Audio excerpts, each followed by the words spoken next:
We're going to review the Mooncool MC 350.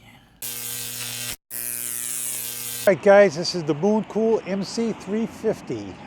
This thing is a beautiful trike, and it's a beautiful place that I picked here to show it to you, and we're going to go over the whole thing. This bike has a 350 watt hub motor. It has a 160 millimeter rotor on the front. This is your cable pull brake. The tire is 2 1/4 by 26, steel fenders, LED light, beautiful reflector, and an awesome Mooncool emblem. The cable management I chose to put on this way, and I also put a little wire tie to hold that closer to the handlebars. The front brake has an adjustment right here, and again the cable pull, and the rear brake is on the right hand side, and it has an adjustment here also. The motor can be disconnected here to make it easier to change that front wheel. It has a 36 tooth crank on it. This nice chain guide with your E-Trike 350.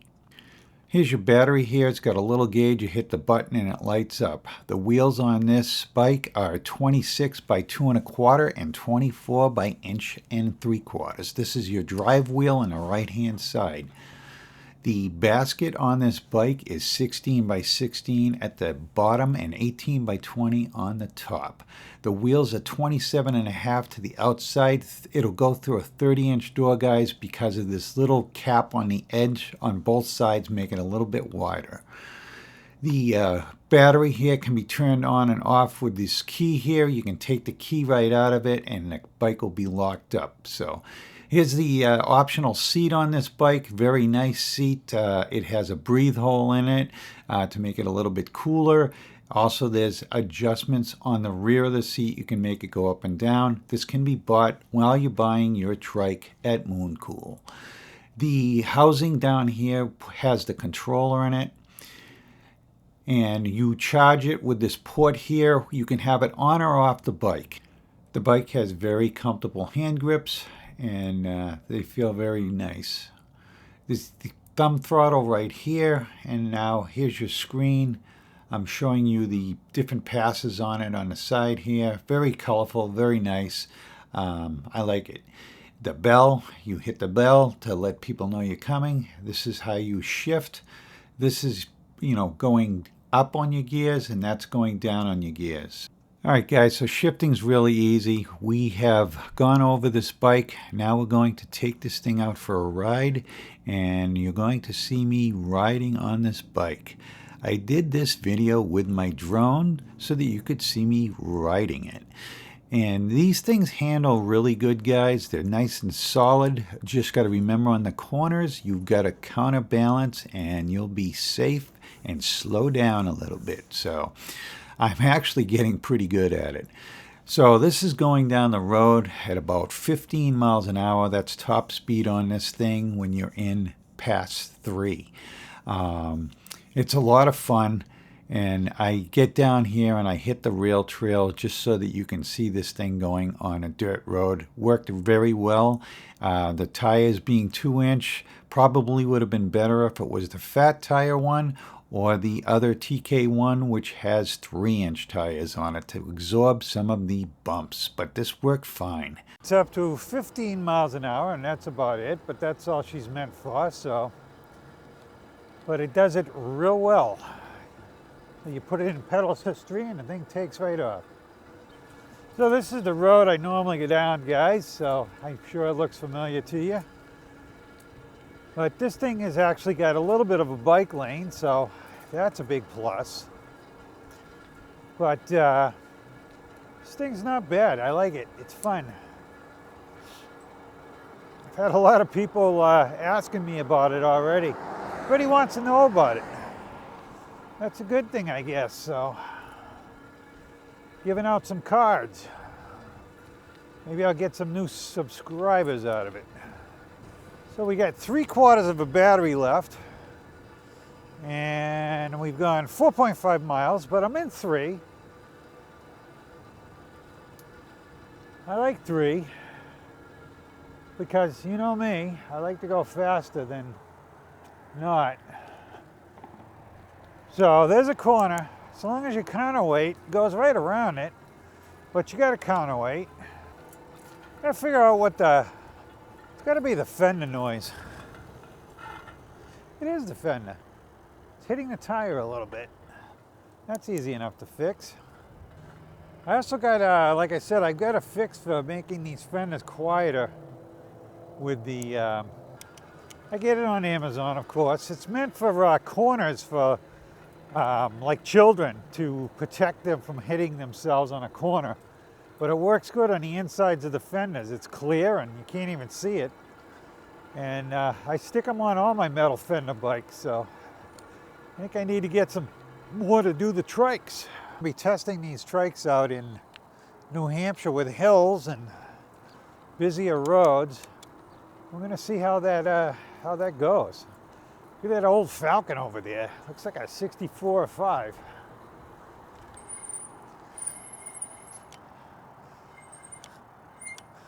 So the brakes are a little squeaky, but that's typical of cable pull brakes. So I'm in pedal assist 2 now, and about 10 miles an hour is where it wants to be. So the difference between 2 and 3 is 5 miles an hour roughly. Let's knock it down to pedal assist 1 and see where that likes to be.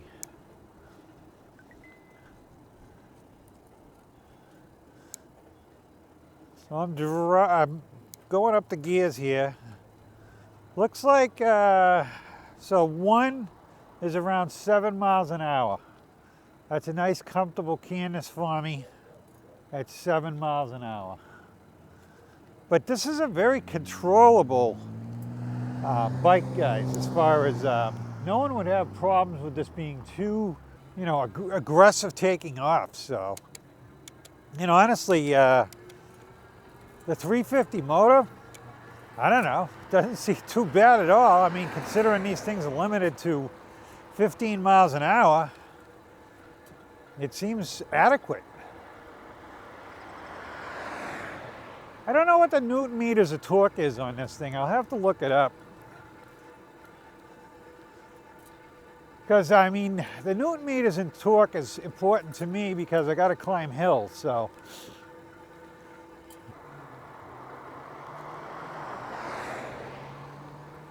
And it doesn't matter about missing those grates with that trike, because I'm going to hit it with a rear wheel anyway, so.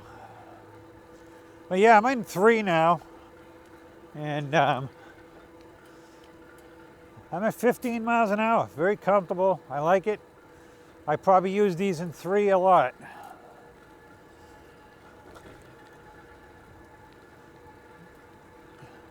All right, guys, we're going to try this hill here.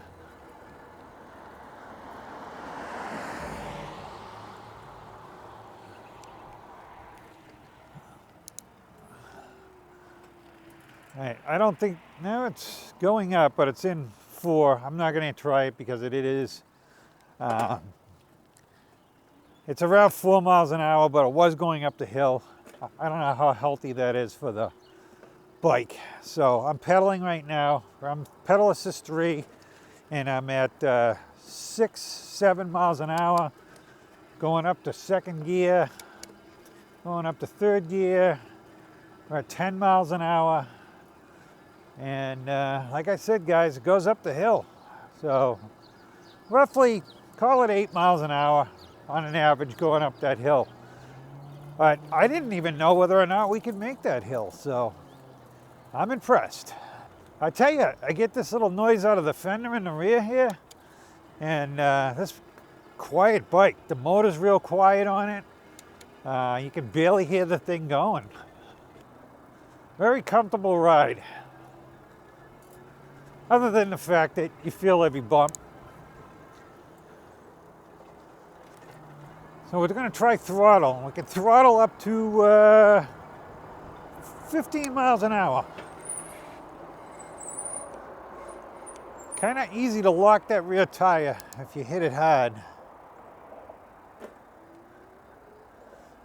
because it is only one tire that's breaking. So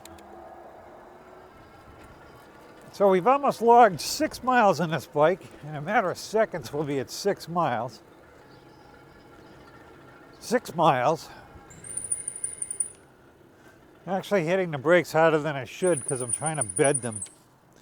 They work well. But like I said, it's capable brakes tend to do that. Make that noise. Now we're going to go up another hill over here.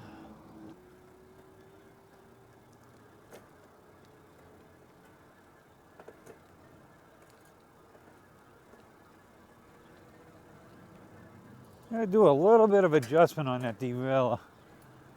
There's going to be a spin of the screw. It keeps dropping into 6th gear there from 7.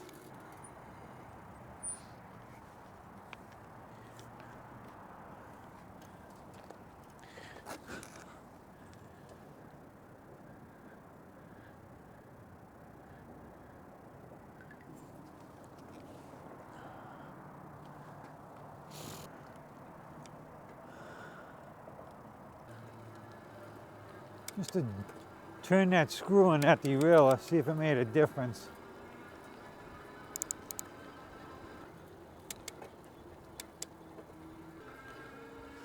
So let's try this hill again. See if I can do it on throttle.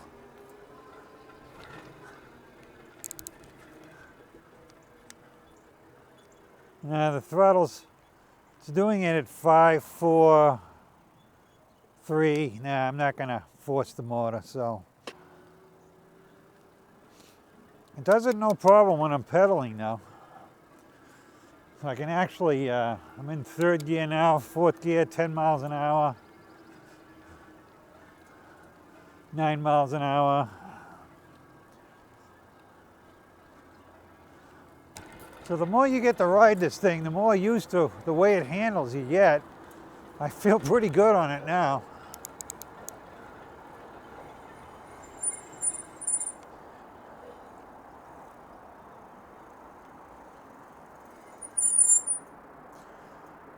I don't know about the light. It's not bad, I guess. It's hard to tell unless it was nighttime. I don't think it's any grandio light, but it works. All right, guys, we're going to wrap up the review of the Mooncool MC 350. So this bike's been a lot of fun. I would suggest if you want to get one of these things to get it ordered and get it. So it take you about a week to get this thing, and then you got to put it together. So that's the big downfall. If you do not think you can put this bike together, you need to find somebody that can. Maybe it's your neighbor, maybe it's your son, maybe it's a friend, or maybe it's the local bike shop down the road.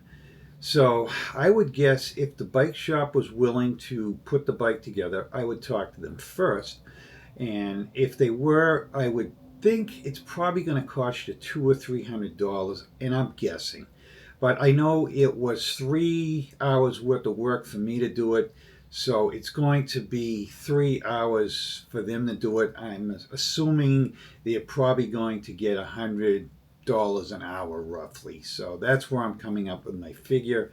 So you would have to figure that in. So I guess if you were going to spend the $300 to do that bike, I might suggest maybe spending more money getting the TK1 that comes 95% assembled. I think all you have to do is throw the front tire on that bike and it's all done. So that could be an option for you. It is also a nicer bike. It has a bigger 48 volt battery on that thing. It has better baskets on it. It's just a nicer bike all around. It also folds, so there's an option. Maybe you can fold it to get it in your car, or you can store it and fold it and it will take up less space. So I just thought I'd throw that out. But this bike has been fun. I would highly suggest getting one or getting the TK1, but these things are a blast. Don't sit there and go, hey, I should get one. Just get one, get it ordered, and have fun with it, guys. So ride safe, and if you haven't subscribed to my channel, please do so. Hit that like and subscribe button. Thanks for watching, guys.